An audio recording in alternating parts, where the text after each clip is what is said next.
સૌથી પહેલાં આપણે વાત કરીએ કે એન્કેપ્સ્યુલેશન એટલે શું. તો એન્કેપ્સ્યુલેશન એટલે કેપ્સ્યુલ અંદર વર્ડ આવે. કેપ્સ્યુલમાં શું હોય, જે ડ્રગ છે એને બહારના એન્વાયરમેન્ટના વાયરસીસથી, ડસ્ટથી, એલર્જન્સ એ બધાથી પોલ્યુટ ના થાય એના માટે પ્રોટેક્ટ કરવા માટે એક શિલ્ડ કરવામાં આવે. તો સેમ રીતે કોડની અંદર એવી વસ્તુ કે જેને મારે સિક્યોરિટી પ્રોવાઈડ કરવી છે, પ્રોટેક્શન આપવું છે, એના માટે બહારની દુનિયાથી અલગ કરવા માટે હું એક ભેગું એક જ બોડીની અંદર સમાવેશ કરી લઈશ.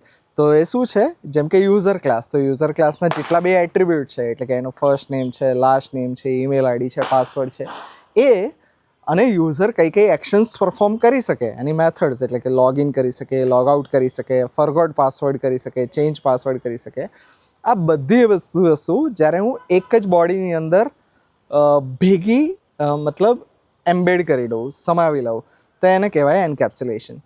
રાઈટ, કે યુઝર ક્લાસની અંદર એના એટ્રીબ્યુટ્સ પણ હશે અને એની મેથડ્સ પણ હશે. That is encapsulation in short.